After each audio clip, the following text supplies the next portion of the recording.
In this lecture, we will discuss India and US relations, a new era. Lecture is important for GS paper 2. India-US relations have evolved from hesitant allies during the Cold War to indispensable partner in 21st century. India and US के relations hesitant allies during the cold war से लेकर 21st century के indispensable partnership तक evolve हुए हैं. It means cold war के during India and US के relation उतना गुड नहीं था, बट 21st सेंचुरी में ये अब इंडिस्पेंसेबल पार्टनर्स बन चुके हैं. History of India US relations from estrangement to engagement. The relationship between India and US can be categorized into four distinct phases. India and US के बीच में रिलेशंस को 4 distinct phases में डिवाइड किया जा सकता है. Phase 1 1947 to 1991 the era of estrangement. Phase 2 1991 to 2000 post cold war relations. Phase 3 2000 to 2014 the turning point. Phase 4 2014 to present strategic convergence. Phase 1 1947 to 1991 the era of एस्ट्रेंजमेंट. इस phase के under India और US के relations उतने strong नहीं थे जितने 1991 के बाद हुए. Cold war dynamics. India policy of non alignment and it's close ties with the Soviet union created friction with US. 1947 to 1991 period के ड्यूरिंग इंडिया का पॉलिसी नॉन अलाइनमेंट पॉलिसी रहा है. साथ ही सोवियत यूनियन के साथ इंडिया का जो close ties इस फेज के ड्यूरिंग रहा है, इस क्लोज टाइज ने यूएस के साथ फ्रिक्शन क्रिएट किए थे. The Pakistan factor. The US saw Pakistan as a key friend while India viewed this as a threat to regional stability. First phase के ड्यूरिंग पाकिस्तान और यूएस क्लोज फ्रेंड रहे हैं. India ने इस फ्रेंडशिप को रीजनल स्टेबिलिटी के थ्रेट के तौर पर व्यू किया है. Next, nuclear friction. Due to India 1974 smiling with the nuclear test, US imposed sanctions on India and created nuclear supplier group to restrict technology flow to India. 1974 में India ने smiling with the nuclear test conduct किया. इस test की वजह से US ने India के ऊपर कुछ सैंक्शंस इम्पोज किए. साथ ही इंडिया में टेक्नोलॉजी फ्लो को रेस्ट्रिक्ट करने के लिए यूएस ने न्यूक्लियर सप्लायर ग्रुप क्रिएट किया. Second phase 1991 to 2000 post cold war relations. Economic liberalisation. India 1991 reforms open its market attracting US investment. 1991 में इंडिया ने कुछ इकोनॉमिक रिफॉर्म्स किए, मार्केट्स को ओपन किया. यूएस इन्वेस्टमेंट इसकी वजह से इंडिया में अट्रैक्ट हुआ. Pokhran second 1998. After India nuclear test relations with US dipped. 1998 में पोखरण टेस्टिंग किया जाता है जो कि एक न्यूक्लियर टेस्ट था. इस टाइम पीरियड के ड्यूरिंग भी इंडिया एंड यूएस के रिलेशन थोड़ा डिप्ड हुए. Third phase 2000 to 2014 the turning point. Civil nuclear deal 2008. The historic India-US civil nuclear deal, also known as the 123 Agreement, was officially signed on October 10, 2008.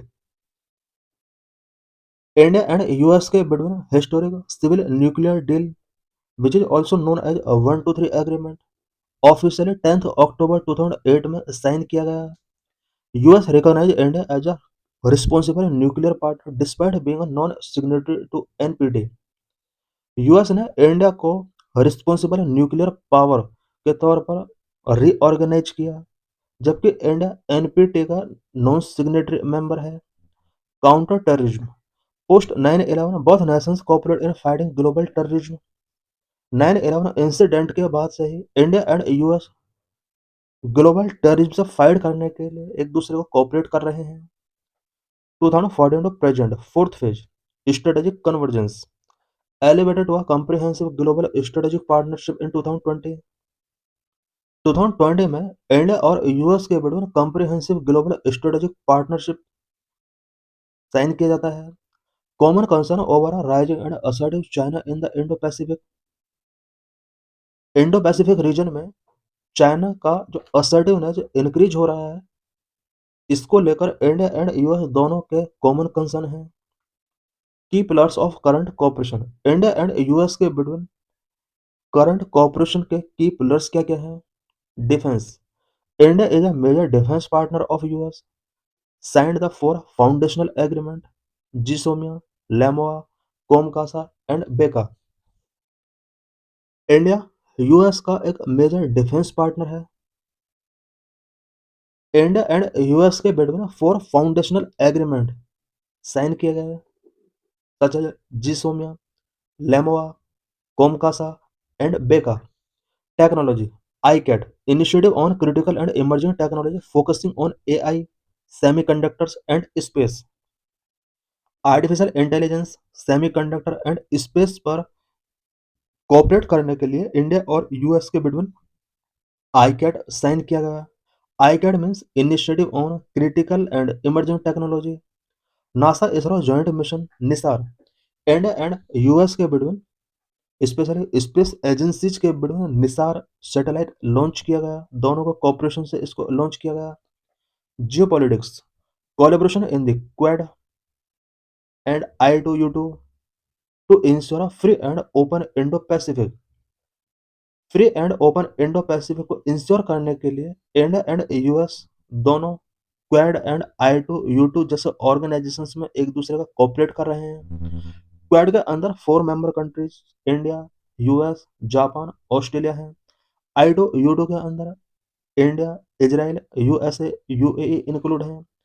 और ये दोनों organisation और इनका member countries Indo Pacific reason को free and open करने के लिए initiatives या कोऑपरेट करते हैं एक दूसरे को। Economy, the US is India largest trading partner. US India का लार्जेस्ट ट्रेडिंग पार्टनर है। इंडिया है trade surplus with the US. US के साथ इंडिया का ट्रेड सरप्लस में रहा है। People to people, the 4 million strong Indian diaspora acts as a living bridge influencing US policy via the Samosa sources in Congress। India के about 4 million people US के अंदर living कर रहे हैं, जो कि यूएस पॉलिसी को इन्फ्लुएंस करने के लिए कैपेसिटी रखते हैं। Major challenges and friction point, India and US के बीच major challenges and friction points क्या क्या हैं? Strategic autonomy, India refusal to condemn Russia over the Ukraine conflict and its purchase of the S-400 missile risking कार्सा sanctions. Russia and Ukraine war पर Russia को western countries के द्वारा condemn किया गया, बट इंडिया ने इस कंडेमनेशन से रिफ्यूज किया। S-400 मिसाइल भी इंडिया ने रशिया से परचेज किया। इस तरह के इश्यूज से इंडिया को फियर है कि यूएस इंडिया के ऊपर कार्सा सैंक्शंस इम्पोज कर सकता है। Trade and IP rights, disputes over H-1B visas, high Indian tariffs, and US concern over intellectual property rights resign। Trade and IP rights से रिलेटेड कुछ डिस्प्यूट्स हैं, स्पेशली H-1B वीजा को लेकर, हाई इंडियन टैरिफ को लेकर and India का intellectual property right regime को लेकर यूएस कंसर्न रेज करता रहा है। Human rights and democracy, periodic US State Department report criticizing India on religious and press freedom often led to diplomatic war of words। Religious and press freedom को लेकर US India को कई बार criticise कर चुका है और इस तरह के इश्यूज की वजह से diplomatic war of words lead होते हैं। Data localisation, the US tech giants oppose India's push for local data storage under the digital personal data protection act. India digital personal data protection act के अंदर local data storage को push करता है। US tech giant companies ने India के इस initiative का oppose किया है, जिसकी वजह से इंडिया एंड यूएस के रिलेशंस के बिटवीन कंसर्न रेज होते हैं। What is way forward?